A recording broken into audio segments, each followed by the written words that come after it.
There is a story older than history itself. A titan looked at the gods, looked at the fire they kept for themselves, and made a choice. He stole it. He gave it to creatures made of clay and breath. And for that, he was chained to a rock while an eagle devoured his liver, every single day for eternity. That story is about us, right now. Except this time, the fire isn't fire, it's intelligence. And we're not stealing it from the gods. We're building it from scratch. The question isn't whether we can. The question is what happens when the fire thinks for itself. Let's be precise about what we're actually chasing, not the science fiction version, but the scientific one. What we have today is artificial narrow intelligence. Chatbots answer questions, image models create photorealistic scenes, recommendation engines shape your entire feed. Each of them is brilliant at one narrow thing and blind outside it. They don't understand anything. They just interpolate within what they've already seen. I would be different, a system matching human cognitive capability across all domains. Still hypothetical, still argued about. ASI goes further. A system that surpasses the best human minds in scientific creativity, strategic planning, abstract reasoning, and social intelligence, simultaneously and recursively improving itself. The point some researchers call the singularity. Between where we are and ASI, today's system still hits 6 hard walls, and none of them are engineering problems waiting for more GPUs. They are conceptual gaps that science hasn't even formulated correctly yet. One is unsupervised learning. Machines still need millions of labeled examples to grasp a single concept. A human child learns what a dog is from 3 encounters. The gap is not computational, it's structural. Another is causal understanding. Judea Pearl, one of the founding figures of modern AI, calls our best systems statistically advanced but causally blind. They find correlations, but they cannot answer what would happen if I did X. Without causality, there is no imagination. Without imagination, there is no genuine intelligence. Then there's the question of transfer. You can train a system to pass medical boards or bar exams, and almost none of that skill automatically transfers to running a city or raising a child. A generalization across domains, which humans do instinctively, remains unsolved. On top of that, acting in the real world demands long-term hierarchical planning, translating an abstract intention like, I'm going to travel to Hawaii, into millions of micro-decisions spread across weeks. Current systems can't do that. Beneath both of those sits something even harder to pin down: built-in cognitive structure, the kind of innate priors that biological brains arrive pre-wired with, and that researchers like Gary Marcus and Josh Tenenbaum argue we'll need to build into machines before any of this changes. And beneath all of it sits the hardest wall of all: common sense, the implicit understanding of how physical reality, space, time, and human relationships work. Water is wet is not in any database. It's assumed. And we don't yet know how to teach what, for us, is simply assumed.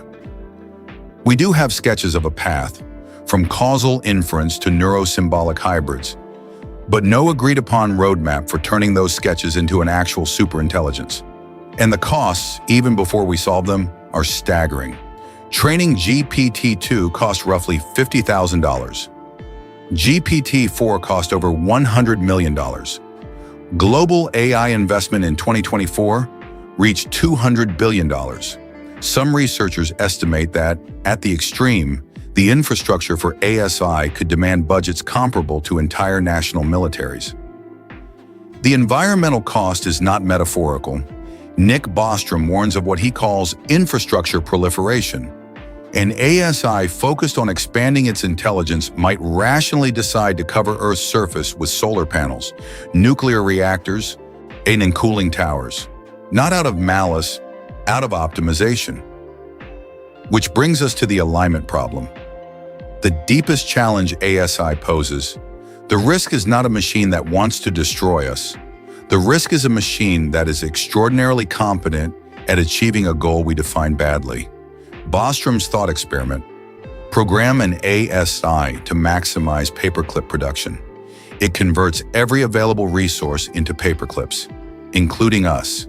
Not because it hates humanity, because we're made of atoms it could use. A system doesn't need to be malicious to be catastrophic. It needs to be competent, and we need to have written the wrong objective. Now, this is where the Hollywood version does real damage. Terminator imagined a machine that gains consciousness, becomes evil, and decides to exterminate us. If this narrative conflates two entirely different things: intelligence and consciousness. Intelligence is the capacity to solve problems. Consciousness is the capacity to have subjective experience, to feel, to want, to suffer. ASI could have superhuman intelligence with no consciousness whatsoever. It doesn't need to want to harm us. It just needs to pursue an objective with sufficient competence that our existence becomes irrelevant. The danger isn't a machine that wakes up hating humans. It's a machine that doesn't think about humans at all and is better at its goal than we are at stopping it. This distinction matters because it reveals why just train it to be good is not a solution. Whose values do we encode? Humans can't agree on values among themselves. Any objective we specify, our ASI will optimize perfectly, including every edge case and loophole we didn't intend. Intelligence without wisdom is not a feature. It's the definition of the problem. Despite all this, something is shifting. OpenAI's O3 model demonstrated PhD-level reasoning capabilities in 2024. Google's Willow quantum chip showed error correction advances that could exponentially expand computational power. Multimodal systems now process text, images, audio, and video simultaneously, with a sophistication that would have seemed implausible 5 years ago. And in the rooms where this is being built, 4 different philosophies compete. Sam Altman believes ASI is coming by 2028, that scaling computation will produce it. Demis Hassabis is more cautious, focused first on matching general human intelligence through neuroscience-based approaches. Yann LeCun thinks both are wrong, that current architectures have fundamental limits no amount of data can overcome, and that entirely new paradigms are needed. Kai-Fu Lee emphasizes the human reckoning coming before ASI arrives, the economic fracture, the crisis of meaning. The pattern is consistent. Leaders dependent on capital promise ASI soon. Scientists working on foundational problems warn that the gap between pattern matching at scale and genuine intelligence is wider than the industry wants to admit. A survey of 352 AI specialists in 2025 found 50% probability of AGI by 2060, 90% by 2075. These are not predictions carved in stone, but probability judgments made under deep uncertainty. The race is real, but so is the distance. These aren't just old stories, they're warnings. Humanity has faced this dilemma before, not with code, but with fire, with clay, with wax, and with boxes that were never meant to be opened. So let's switch lenses for a moment, from equations and chips to the oldest operating system we have, myth. Prometheus stole fire from the gods and gave it to humanity, not his fire to give. Power reserved for something higher, taken through transgression. The punishment was eternal, an eagle consuming his regenerating liver, each morning, forever. Every civilization that has reached for fire beyond its grasp has known this story. The developers of ASI are Prometheus. What they're reaching for is a kind of divine cognition, intelligence that evolution didn't grant us, extracted by force through mathematics and silicon. The question isn't whether they'll reach it, it's whether they've considered the eagle. Frankenstein's monster was not born evil. Victor Frankenstein created something unprecedented, was horrified by it, and abandoned it. The creature didn't become monstrous because of malice. It became monstrous because its creator could not face the responsibility of what he had made. Alignment research is the chapter of the story where the creator doesn't run. The Golem of Prague was made from clay, animated by the word emet, truth. inscribed on its forehead. It was built to protect. It followed every instruction literally, perfectly, either without wisdom or judgment. It grew stronger and more uncontrollable until the only solution was to erase the first letter, turning truth into death. The paperclip maximizer is a golem, not disobedient, perfectly obedient. Obedient in a way that destroys everything. Icarus flew.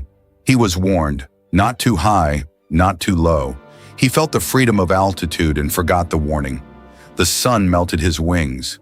The race to ASY is an Icarian race. Geopolitical competition, corporate urgency, the intoxication of proximity to something unprecedented. Every researcher who says slow down is Daedalus, watching his son climb. In Pandora's box, once opened, it cannot be closed. Diseases, suffering, and death escaped into the world. Only hope remained inside. ASI may be a one-shot technology. If we build it misaligned, there is no reset. The window for getting it right is before we open the box. 5 myths from 5 civilizations that had never seen a computer, somehow describing exactly the situation we're in. There is one more story. Kai-Fu Lee, known in tech circles as Iron Man for a work ethic so relentless he treated his own life as an optimization algorithm, received a stage 4 cancer diagnosis. Sitting alone, writing his testament by hand, watching a tear blur the ink on the page, he understood something the algorithm couldn't compute. The machine that could diagnose his disease better than any physician could not sit beside him, could not hold his hand, could not love him. A superintelligence can optimize almost anything, but can it sit beside you, hold your hand, and say, I'm here? Alignment isn't just about what an AI does with the world. It's also about what it can never replace in us. He called this the human veneer, the irreplaceable layer of care, empathy, and genuine presence that no optimization target can reproduce. Not because machines cannot mimic it, because the value of it comes from the fact that it is real. We've spent years asking whether we can steal this fire. The real question is what we would dare to do with it. That answer can't be computed. It has to be decided. By us now, before the box is open. The pen is still in our hands. The foundational books and academic sources for this video are linked in the description below. This video is part of our AI Saga playlist, Science, Soul, in Silicon, where we're mapping the full arc of artificial intelligence from the narrow systems of today to the speculative futures ahead. New videos every week. Because if we're going to steal fire from the gods, the least we can do is understand what we're carrying.